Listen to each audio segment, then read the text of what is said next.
क्या अब G7 भारत पर एक 100% टैरिफ लगाने वाले हैं? इसी बीच नासा ने मंगल ग्रह पर कौन सी अब तक की बड़ी खोज की है? वहीं भारत ने किस देश से 2 लाख करोड़ का फाइटर जेट्स खरीदने का फैसला किया है? और क्या भारत पाकिस्तान मैच कैंसिल होने वाला है?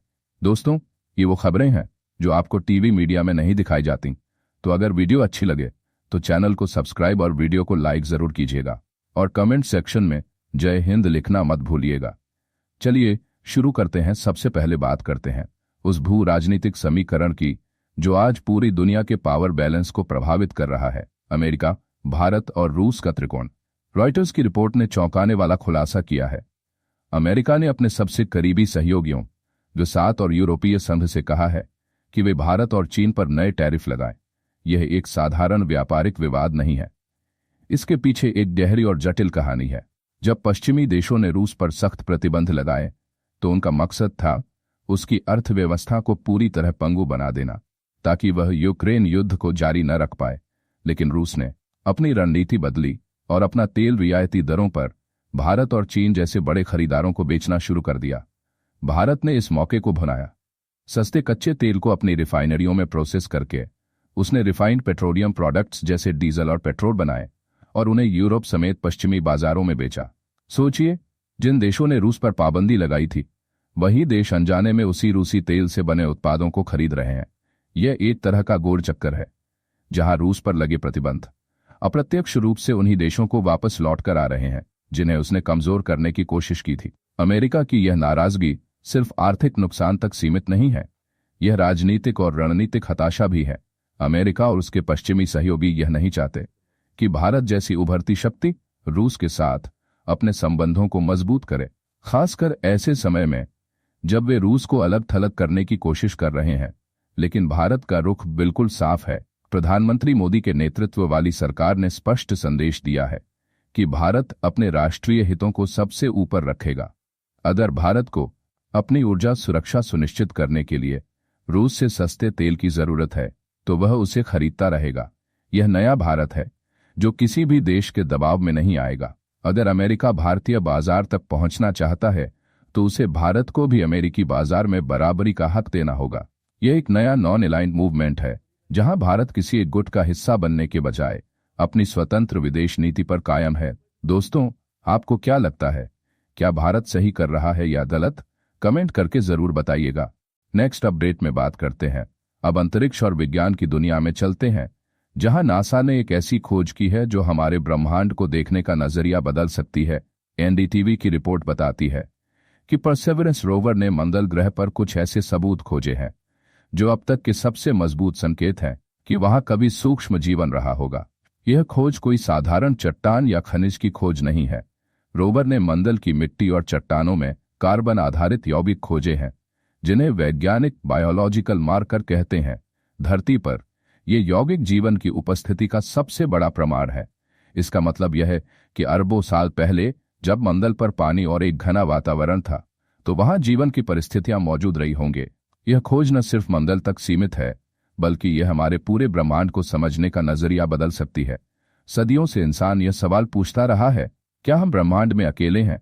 अगर वाकई मंगल पर कभी जीवन था तो यह साबित हो जाएगा कि जीवन सिर्फ पृथ्वी तक सीमित नहीं है। यह हमारे लिए एक अविश्वसनीय उम्मीद जगाता है कि जीवन किसी न किसी रूप में ब्रह्मांड के अनगिनत कोनों में मौजूद हो सकता है। भारत के लिए यह खबर इसलिए भी महत्वपूर्ण है क्योंकि इसरो भी अपने महत्वाकांक्षी चंद्रमा और मंगल मिशनों पर काम कर रहा है। चंद्रयान और मंगलयान जैसे सफल मिशनों के साथ भारत ने खुद को अंतरिक्ष की दुनिया में एक गंभीर खिलाड़ी के रूप में स्थापित किया है। नासा की यह खोज और भारत की बढ़ती स्पेस टेक्नोलॉजी मिलकर आने वाले समय में एक नए स्पेस कोलैबोरेशन का रास्ता खोल सकती है जहां दोनों देश मिलकर ब्रह्मांड के रहस्यों को सुलझाने का काम कर सकते हैं। यह भारत को वैश्विक स्पेस रिसर्च में एक महत्वपूर्ण भूमिका निभाने का अवसर देगा। नेक्स्ट बिग अपडेट की बात करते हैं। अब शक्ति और सुरक्षा की दुनिया में चलते हैं जहां भारत ने एक ऐसा कदम उठाया है जो हमारी सैन्य शक्ति को नई ऊंचाइयों पर ले जाएगा। इंडियन मास्टरमाइंड्स की रिपोर्ट बताती है कि भारत ने 114 राफेल फाइटर जेट्स की खरीद के लिए एक ऐतिहासिक डील पर हस्ताक्षर किए हैं। यह सौदा भारत का अब तक का सबसे बड़ा रक्षा समझौता है और यह हमारी वायुसेना के लिए एक गेम चेंजर साबित होगा। राफेल की क्षमता जग जाहिर है बालाकोट एयर स्ट्राइक में इसने अपनी सटीकता और मारक शक्ति दिखाई थी।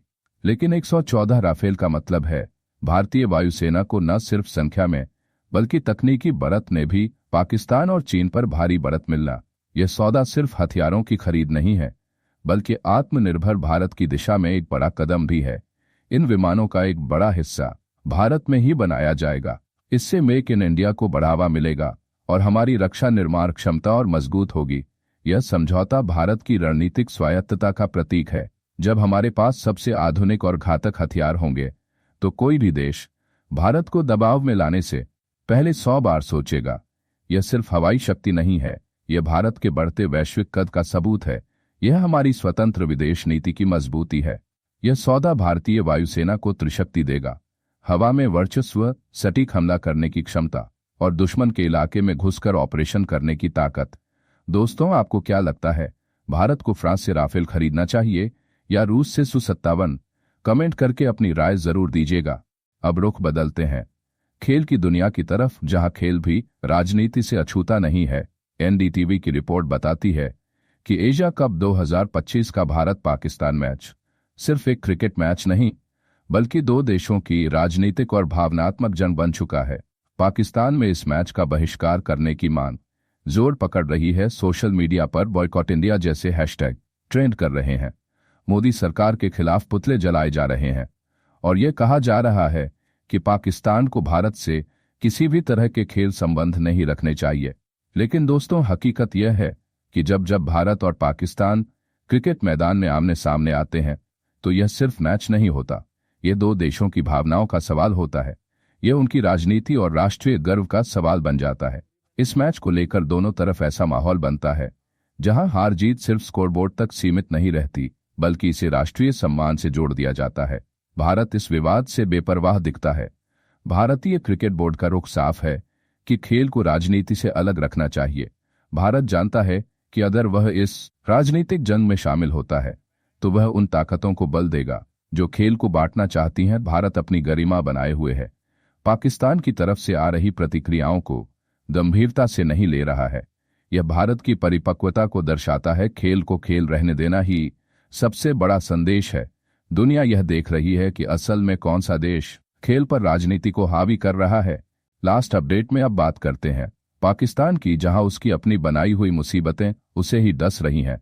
टाइम्स ऑफ इंडिया की रिपोर्ट बताती है कि पाकिस्तान के वजीरिस्तान में तालिबान के आतंकियों ने सेना के एक काफिले पर घात लगाकर हमला किया। इस हमले में 12 पाकिस्तानी सैनिक मारे गए हैं।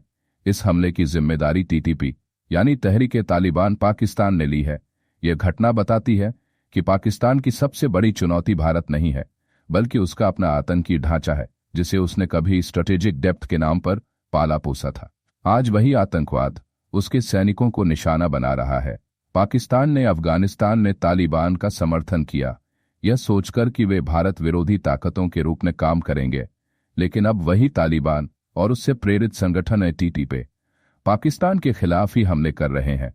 यह स्थिति पाकिस्तान की राजनीतिक अस्थिरता, आर्थिक कमजोरी और कमजोर होती सुरक्षा व्यवस्था की तस्वीर पेश करती है। भारत के लिए यह एक महत्वपूर्ण संदेश है कि पाकिस्तान के अंदरूनी हालात कितने नाजुक हैं। एक अस्थिर और हिंसक पाकिस्तान भारत के लिए भी खतरा है क्योंकि यह आतंकवाद को बढ़ावा दे सकता है जो भारत की सीमाओं में भी फैल सकता है। यह घटना पाकिस्तान के नेतृत्व के लिए एक बड़ी चेतावनी है कि अगर उसने आतंकवाद का समर्थन करना बंद नहीं किया तो यह उसके लिए और भी बड़ा खतरा बन जाएगा। तो दोस्तों, ये थे आज के बड़े समाचार। आप बताइए, इनमें से कौन सी खबर आपको सबसे ज्यादा हैरान कर गई? रक्षा प्रस्ताव, मंगल की खोज या राजनीतिक विवाद? कमेंट में शेयर करें। ऐसी ही अपडेट्स के लिए चैनल सब्सक्राइब करें। जल्द मिलेंगे एक नए वीडियो के साथ। धन्यवाद। जय हिंद।